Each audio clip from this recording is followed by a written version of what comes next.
Salam Bapak Ibu Saudara, bagaimana kabar Bapak Ibu Saudara semuanya? Saya percaya kita semua masih dalam semangat, masih dalam kuasa dan perlindungan Tuhan sampai hari ini. Amin. Ya, kita tetap harus semangat Bapak Ibu Saudaraku. Apapun yang kita alami sampai hari ini, kita harus tetap semangat. Amin. Ya, minggu ini kita mau belajar tentang krisis keteladanan. Apa itu krisis keteladanan? Sejak kecil kita melihat dan kita ditanamkan dan ditanya biasanya besok mau jadi apa. Ada yang berkata mau jadi dokter, mau jadi polisi, mau jadi presiden dan lain sebagainya. Manusia sejak kecil ditanamkan mau jadi seperti apa. Bahkan ada yang tidak tahu, ya orang tuanya terserah mau jadi apa. Sebagai manusia, kita tentunya memiliki tujuan dalam hidup ini, Bapak Ibu Saudara. Dan ada satu standar-standar yang kita yakini, yang kita percayai sebagai standar yang memang kita bisa jalani, ya, yang bisa kita lakukan, dan bahkan kita berusaha untuk meraihnya. Ya, standar hidup yang layak, standar hidup yang berkenan, dan tentunya berkenan di mata Tuhan. Ini yang dikejar oleh orang-orang percaya sampai hari ini. Amin Bapak Ibu Saudaraku. Sehingga krisis keteladanan terjadi hari-hari ini. Orang-orang percaya bingung mau jadi sama seperti apa. Ya, mengapa terjadi krisis keteladanan? Karena melihat tokoh-tokoh orang-orang yang seharusnya menjadi panutan dan menjadi teladan, justru mereka mengalami apa yang namanya kegagalan, kejatuhan. Bahkan tidak sedikit mereka yang undur dari Tuhan, bahkan kecewa dan akhirnya mengambil keputusan yang salah. Dan tentunya ini tidak terjadi dalam kehidupan kita Bapak Ibu Saudara. Karena Tuhan panggil kita untuk menjadi umat pemenang. Amin. Tuhan menciptakan kita mempunyai tujuan. Tuhan menciptakan kita sebagai manusia. Dia memiliki tujuan yang mulia. Ya, katakan bersama, mulia. Tuhan ciptakan kita untuk sebuah tujuan yang mulia. Sehingga ketika kita mulai percaya kepada Yesus, hidup kita mulai dibangun, karakter kita mulai dibentuk. Dari tabiat dosa, kita diubah untuk menjadi tabiat mulia. Sehingga kita berkenan di mata Tuhan. Tidak bisa kita pungkiri selama kita tinggal di dunia ini, kita masih bisa jatuh dalam dosa. Kita bisa mengalami apa yang namanya kegagalan. Tetapi kita dipanggil Tuhan untuk menjadi orang-orang yang menang. Amin. Ya, orang yang gagal adalah orang yang tidak mau bangkit lagi ketika ada kesempatan untuk dia bisa bangun dan pulih kembali. Orang yang gagal adalah orang yang tidak meresponi, yaitu waktu Tuhan. Ketika dia diberi waktu oleh Tuhan, mereka tidak mau meresponinya dengan baik. Tuhan ingin kita menjadi umat pemenang. Amin. Saudara dan saya dipanggil Tuhan untuk menjadi umat pemenang. Mari kita terus berjuang sampai akhir. Ya, mari kita akan melihat kembali Bapak Ibu Saudaraku. Banyak orang-orang menjadi apatis ketika mereka melihat teladan-teladan orang-orang yang sebenarnya diharapkan, tapi justru malah mengecewakan. Siapapun itu, ya entah itu pejabat atau guru, bahkan orang tua kita. Orang tua kita bisa papah, mamah, ya, bahkan atau siapapun pendeta, ya, bahkan orang-orang yang dekat dengan kita, mereka bisa mengecewakan. Karena memang Bapak Ibu Saudaraku, manusia tetap bisa mengecewakan. Tetapi di dalam Kristus kita patut bersyukur karena kita diberikan pengajaran yang sedemikian rupa supaya kita memahami makna kehidupan. Ya, bagaimana kita bisa menghadapi krisis keteladanan? Yang pertama Bapak Ibu Saudaraku, yaitu pandanglah Kristus, pandanglah Yesus. Ibrani pasal 12 ayat 2 mengatakan, marilah kita melakukannya dengan mata yang tertuju kepada Yesus. Pertandingan iman, kepercayaan kita kepada Yesus itu harus memang fokus Bapak Ibu Saudara. Ya, yang pertama kita harus memandang Yesus, standar pribadi Allah sendiri. Dia yang turun ke dunia, dia memberikan teladan yang luar biasa. Karena dia berkata, makananku adalah melakukan kehendak Bapa yang mengutus aku. Tuhan rela menjadi manusia, sehingga dia merasakan apa yang dirasakan juga oleh manusia. Ya, berbicara tentang Yesus sebagai manusia, ini adalah satu standar manusia bagaimana bisa berkenan di mata Tuhan. Kita memang bukan Yesus, tetapi kita memiliki satu tujuan ke arah Yesus. Ya, kita memiliki tujuan bagaimana kita menjadi serupa dengan Kristus. Serupa tapi tidak sama. Memang setiap pribadi kita ini berbeda, tapi kita satu di dalam Kristus dan memancarkan terang Kristus. Amin, Bapak Ibu Saudaraku. Jadi ketika kita sebagai orang percaya dihadapkan oleh masalah, tekanan dalam hidup ini, sedangkan kita juga harus menanggalkan ego kita, menanggalkan kesombongan kita, keangkuhan hati kita, untuk kita belajar rendah hati dan lemah lembut yang Yesus katakan. Ini satu proses pengerjaan yang Tuhan lakukan dalam hidup setiap kita sebagai pengikut Kristus. Rendah hati dan lemah lembut adalah 2 SKS yang harus kita kerjakan seumur hidup. Kadang hari ini manusia bisa rendah hati, belum tentu besok. Kemarin mungkin kita bisa sabar, bisa rendah hati dan lemah lembut, belum tentu besok juga bisa rendah hati dan lemah lembut. Karena belajar rendah hati dan lemah lembut itu adalah satu karya yang Tuhan kerjakan dalam hidup setiap kita, sehingga orang bisa melihat dan merasakan. Bapak Ibu Saudara yang dikasihi oleh Tuhan, kenapa kita bisa menjadi kuat?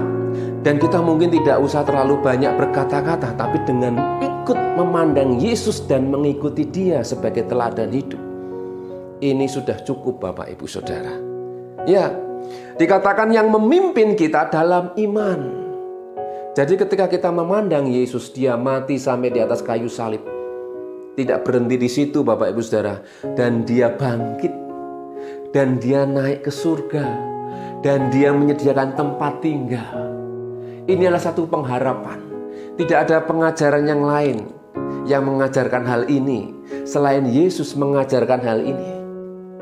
Ya, berbahagialah mereka yang percaya kepada Yesus dan mengikuti jejaknya. Ini firman Tuhan. Ya, karena Dia yang memimpin kita dalam iman. Percaya kita tidak akan pernah berhenti. Ya, keyakinan kita tidak akan pernah layu ketika kita terus memandang Yesus. Bahkan kematian bukan hal yang menakutkan. Amin. Dan yang membawa iman kita itu kepada kesempurnaan. Sekali lagi, kesempurnaan adalah nilai yang Tuhan berikan kepada setiap kita. Karena kita tidak bisa menilai kesempurnaan seseorang atau satu dengan yang lain. Kesempurnaan adalah milik Tuhan. Tapi Tuhan juga punya nilai terhadap setiap kita. Kesempurnaan yang Tuhan berikan, ya, itu adalah kehendak, kedaulatan Tuhan sendiri. Sehingga Tuhan memberikan kemuliaan antara kemuliaan tubuh manusia dengan tubuh binatang. Kemuliaan yang satu dengan yang lain itu berbeda. Mari kita belajar untuk memahami hal ini Bapak Ibu Saudara. Sehingga dia berkata dalam Ibrani pasal 12 ayat 2 dikatakan, dengan mengabaikan kehinaan, tekun memikul salib, ganti sukacita. Berat tapi senang. Ya, ini yang harus kita lakukan Bapak Ibu Saudara.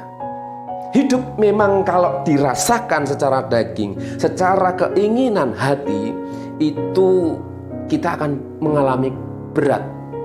Tetapi ketika kita memandang Yesus, ya, kita sandarkan hidup kita kepada Tuhan, maka Tuhan akan memberikan kita semangat, yaitu sukacita. Amin.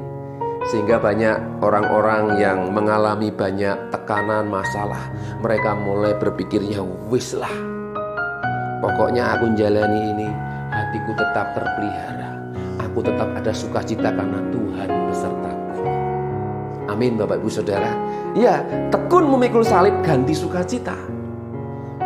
Salib tetap dipikul, tapi dengan sukacita. Luar biasa pengajaran ini Bapak Ibu Saudaraku. Bahkan dikatakan yang disediakan bagi Dia, ya, yang sekarang duduk di sebelah kanan tata Allah, Tuhan menyediakan sukacita. Jadi ketika kita mengalami satu tekanan dalam hidup ini, ya, tantangan, masalah yang berat bagi kita, pandanglah kepada Yesus. Dia yang memberikan kita kekuatan, Dia yang memberikan kita kelepasan, bahkan Dia memberikan pengampunan dosa atas hidup kita. Inilah yang menguatkan kita. Amin Bapak Saudaraku. Sebab penderitaan ringan yang kita alami ini tidak sebanding dengan kemuliaan yang akan Tuhan nyatakan dalam hidup kita. Jadi mari Bapak Saudaraku, bagaimana kita bisa menghadapi krisis keteladanan ini? Mari kita pandang Yesus sebagai figur yang memang menjadi standar hidup untuk kita bisa bergairah. Kenapa saya katakan pandang kepada Yesus? Karena dia adalah pribadi Allah sendiri. Ketika kita mengikuti jejaknya, kita akan menjadi orang-orang yang mulia di mata Tuhan. Amin. Ya, kita tanggalkan segala beban dan dosa yang merintangi kita untuk betul-betul menjadi pengikut Kristus yang setia sampai akhir. Karena masa sukar pasti akan terjadi. Masa susah itu pasti akan terjadi. Ya, entah kesusahan atau kesukaran yang besar melanda dunia ini, atau kesusahan yang akan melanda hidup kita, pasti akan terjadi. Tapi bagaimana kita bisa tetap kuat ketika kita mau pandang kepada Yesus? Sehingga kita tidak perlu berbicara banyak hal. Orang akan melihat sebagai pengikut Kristus yang tahan uji, sebagai pengikut Kristus yang kuat. Ya, mereka akan melihat. Ini kunci yang pertama Bapak Saudaraku. Bagaimana kita bisa menghadapi krisis keteladanan, krisis yang sulit ini Bapak Ibu Saudara. Ya, mari kita bangun hidup kita karena kita punya Tuhan, karena kita percaya kepada Tuhan, karena Dia adalah standar manusia yang berkenan di mata Bapa, yaitu Yesus Kristus. Luar biasa. Filipi pasal yang ketiga ayat 7 sampai dengan yang ke-9. Tetapi apa yang dahulu merupakan keuntungan bagiku, sekarang ku anggap rugi karena Kristus. Kita akan melihat Bapak Ibu Saudaraku, salah satu tokoh yang ada di dalam Alkitab, di mana dia mengalami satu pembaharuan hidupnya, sehingga dia berani berkata, ikutilah teladanku, yaitu Paulus. Ya, Filipi 3 ayat 7 sampai dengan yang ke-9, saya akan bacakan ayat ini. Tetapi apa yang dahulu merupakan keuntungan bagiku, sekarang ku anggap rugi karena Kristus. Dia punya masa lalu Bapak Ibu Saudara. Dulu yang mungkin bagi dia itu adalah keuntungan. Tetapi ketika dia mengenal Kristus, mengenal Yesus, segala sesuatunya itu bukan apa-apa. Saya lanjutkan ayat yang ke-8. Malahan segala sesuatu ku anggap rugi karena pengenalan akan Kristus Yesus, Tuhanku lebih mulia daripada semuanya. Oleh karena dialah aku telah melepaskan semuanya itu dan menganggapnya sampah, supaya aku memperoleh Kristus. Dulu Paulus memiliki satu jabatan yang cukup dalam masa hidupnya. Dia bahkan mendapatkan surat perintah dari tua-tua orang-orang Yahudi untuk melakukan tugas, dan dia merasa tugas itu berasal dari Allah, dan dia merasa dirinya itu melakukan tugas Allah, sehingga itu dia menjadi satu kebanggaan, jabatan yang hebat. Dan ternyata apa yang dia lakukan itu ternyata adalah hal yang salah di mata Tuhan. Sehingga ketika dia mengalami perjumpaan dengan Tuhan, mengalami perjumpaan secara pribadi dengan Yesus, dia mengalami perubahan hidup yang luar biasa. Ya, sehingga dia berkata, oleh karena dialah aku telah melepaskan semuanya itu. Dia orang pintar, dia orang yang cerdas. Tetapi dia salah arah pada waktu itu. Ya, bahkan dia mengatakan, oleh karena dialah aku telah melepaskan semuanya itu dan menganggapnya sampah supaya aku memperoleh Kristus. Jadi Kristus bagi dia adalah sesuatu yang jauh lebih mulia dibandingkan jabatannya masa lalu, dibandingkan dengan pekerjaan atau satu hal yang dia kerjakan di masa lalu. Ayat 9, dan berada di dalam dia bukan dengan kebenaranku sendiri, karena mentaati hukum Taurat, melainkan dengan kebenaran karena kepercayaan kepada Kristus, yaitu kebenaran yang Allah anugerahkan berdasarkan kepercayaan. Jadi ketika dia mengenal Yesus, dia mengalami satu pembaharuan dalam hidupnya. Apa yang dibaharui manusia batinnya? Yang pertama, dia mengenal pribadi Allah sendiri di dalam Yesus Kristus. Dan ini menjadi dasar dia untuk melayani Tuhan dan percaya tentang pribadi Tuhan yang sesungguhnya. Ini satu pengalaman yang luar biasa yang dialami oleh Paulus. Sehingga ketika dia sebagai orang Ibrani asli, keturunan orang Yahudi, disunat pada hari yang ke-8, sebagai pelaku hukum Taurat, dia tak bercacat, dia sudah menjadi orang yang hebat. Bagi dia merasa sudah hebat. Tetapi ketika dia mengalami perjumpaan dengan Kristus, segala sesuatunya itu runtuh. Karena tidak ada sesuatu yang bisa dibanggakan selain pribadi Tuhan yang berkuasa atas dirinya. Amin Bapak Saudaraku. Dalam hidup kita, seringkali kita membanggakan sesuatu yang kita miliki, membanggakan sesuatu yang kita bisa mampu lakukan, kepandaian, kekayaan, harta, dan lain sebagainya. Kita dibutakan oleh hal-hal ini Bapak Ibu Saudara, sehingga kita merasa gagah. Padahal kita ini adalah orang-orang yang tidak berguna ketika kita mengalami perjumpaan dengan Tuhan. Ini yang dialami oleh Paulus.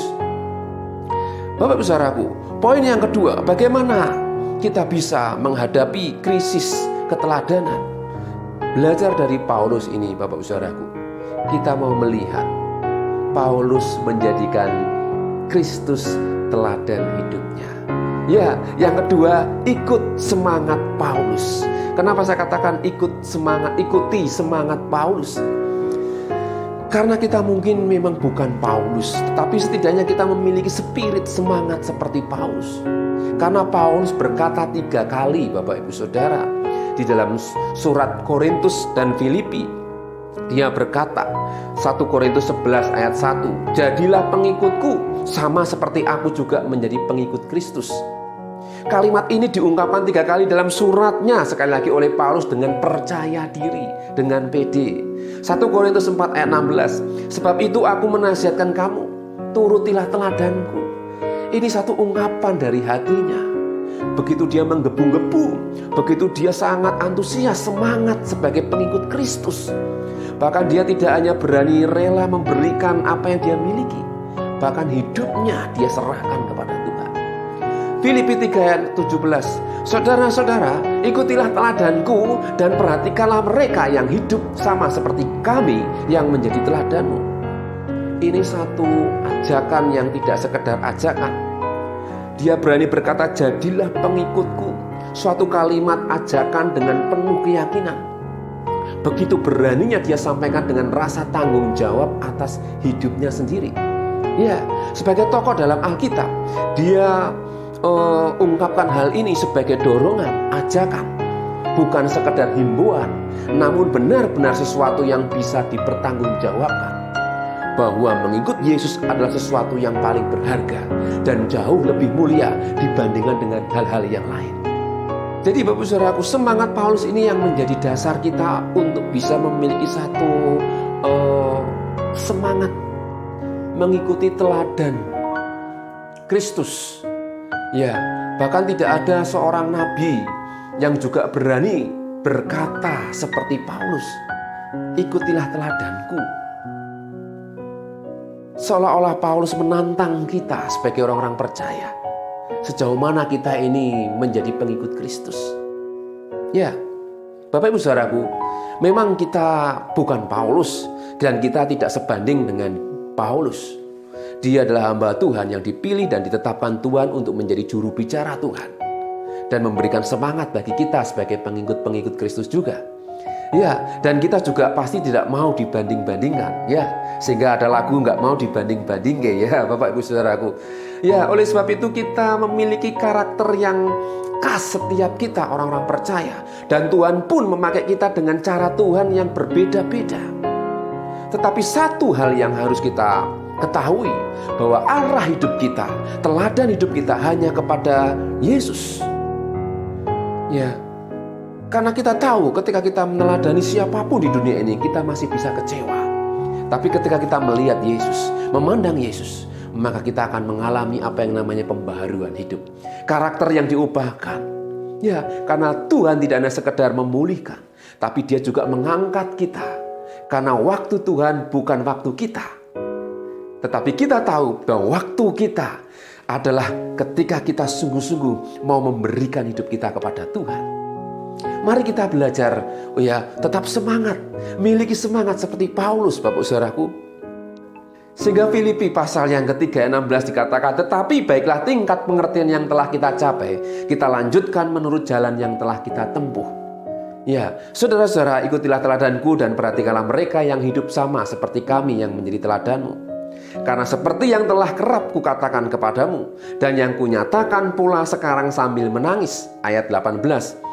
Banyak orang yang hidup sebagai seteru salib Kristus. Seteru itu adalah musuh salib Kristus. Orang mulai tidak lagi menjadi pengikut Kristus karena melihat, waduh, ikut Yesus kok tidak boleh ini, mengikut Yesus kok harus begitu. Ya, bukan soal harus begini, harus begitu Bapak Ibu Saudara. Tapi karena kita tahu bahwa ketika kita mengikuti jejak Kristus, maka yang ada adalah sukacita. Karena di dunia yang sementara ini, dunianya menjanjikan hal-hal yang sementara. Dan kita percaya bahwa ketika kita mengikut Tuhan, apa yang namanya kesedihan, apa yang namanya air mata, apa yang namanya kesusahan, apa yang namanya tekanan, itu akan diubah oleh Tuhan. Ya, menjadi sukacita. Kenapa? Karena ketika kita menjadi pengikut Kristus, menjadikan Kristus sebagai teladan, maka Tuhan yang akan membela kita, Tuhan yang akan menolong kita, Tuhan yang akan memberikan semangat kita. Amin. Apapun masalah Bapak Ibu Saudara, masalah keluarga, masalah keuangan, ekonomi, dan lain sebagainya, percayalah, tetap jadikanlah Kristus ya teladan dalam hidup kita. Dan milikilah semangat seperti Paulus. Ini yang menjadi dasar. Memang kita bukan Tuhan Yesus, kita bukan Paulus, tapi Yesus, Paulus mengajar kita untuk memiliki semangat ya menjadi pengikut Kristus. Sehingga Tuhan sendiri yang akan memperkenan hidup kita. Amin Bapak Saudaraku. Ya, ayat 19 saya akan lanjutkan sebagai penutup. Kesudahan mereka ialah kebinasaan, Tuhan mereka ialah perut mereka, kemuliaan mereka ialah aib mereka, pikiran mereka semata-mata tertuju kepada perkara duniawi. Ini yang terjadi hari-hari ini. Manusia mau ikut dunia atau mau ikut rencana Tuhan. Ini adalah pilihan. Ada dua jalan. Yang satu lebar menuju api, ini lagu sekolah minggu. Yang satu sempit tapi menuju kepada kehidupan. Itu gambaran yang mudah, simpel Bapak Saudaraku. Mengikut Yesus bukan dipersulit, tapi mengikut Yesus adalah satu kebahagiaan ketika menghadapi kesulitan. Karena Tuhan berperan di situ. Karena Tuhan hadir di situ. Kenapa orang Israel dibawa masuk ke dalam padang gurun? Karena Tuhan ingin menunjukkan kuasa, menunjukkan mujizat, kemurahan dan kebaikan di tengah-tengah padang gurun. Supaya mereka tidak sombong, supaya mereka tidak berbangga atas dirinya sendiri, orang-orang Israel. Kita sudah banyak diajar tentang pengikutan sebagai murid-murid Kristus. Kita harus senantiasa juga mengandalkan Tuhan. Amin Bapak Saudaraku. Ya, ini yang menjadi pesan Tuhan minggu ini. Mari kita hadapi masa krisis keteladanan ini dengan tetap memandang Yesus. Dan ikutilah semangat Paulus. Maka kita tidak akan pernah kecewa, kita tidak akan pernah putus asa.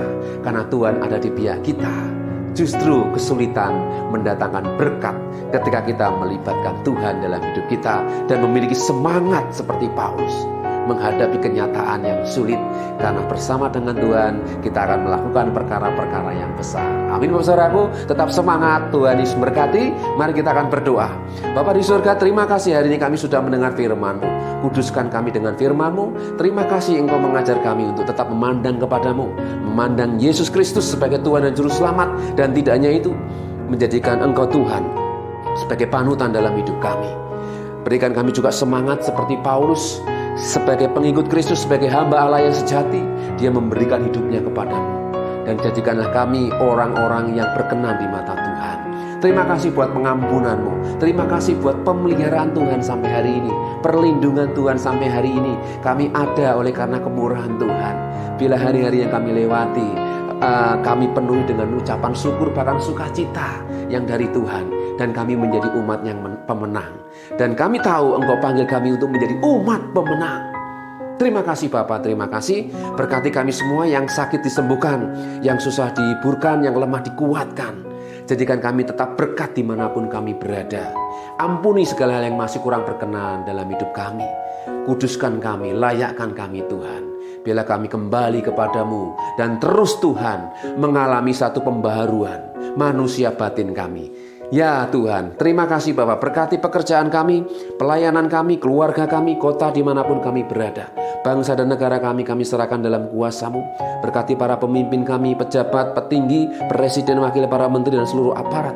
Dalam kuasa-Mu ya Tuhan, berikan roh takut akan Tuhan, tunduk otoritas Tuhan. Terpujilah nama-Mu, kiranya damai sejahtera Tuhan melimpah atas hidup kami sepanjang hari ini sampai Maranatha Tuhan Yesus datang kembali. Dan kami yang percaya berkata amin. Tuhan Yesus memberkati. Hidupku